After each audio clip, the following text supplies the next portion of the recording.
یعنی شما سوال، تفحص و امثال اینها که در قانون آمده اینا حق شماست، بایستی انجام بدید، اما توهین نه، دشنام نه، نسبت بدون علم نه، اینا حق شما نیست و بعضیش حرام شرعی هم هست و جایز نیست.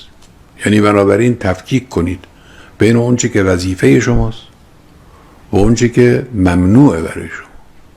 شرع و قانون یه چیزایی رو به عنوان اینکه کارهای باید شما معین کرده، یه کارهای چیزایی رو به عنوان نباید شما معین کرده. هم به بایدها هم به نبایدها باز توجه بکنه. برخورد احساسی نباید کرد، برخورد غیر منطقی نباید کرد، برخورد متین، خردمندانه، قابل توجیه.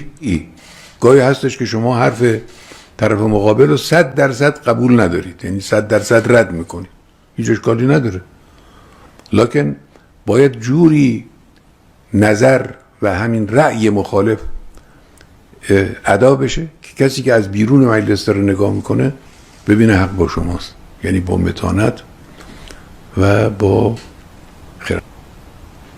مردم بله از شما توقع دارن که حق رو بیان کنید و حق رو دنبال بکنید، اما توقع ندارن که با هم مجادله کنید و گریبان یکدیگر رو بگیرید. اینو هیچ مردم دوست نمیدارن و تشنج در رؤوس دستگاه ها به خصوص مردم رو اذیت میکنه، ناراحت میکنه، رو افکار عمومی تاثیر منفی میذاره.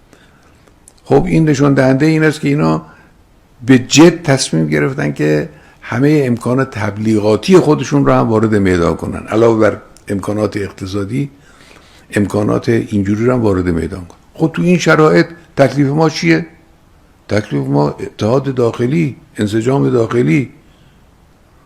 بله اختلاف سلیقه داریم، اختلاف نظر داریم، بعضی افرادمون ممکنه همدیگه رو قبول هم نداشته باشیم، اما در مقابل دشمن همه با هم دست به دست هم میدیم، یک حرف میزنیم، یک فریاد میکشیم، یک اقدام میکنیم، یک حرکت انجام میدیم. این هم یه نکته.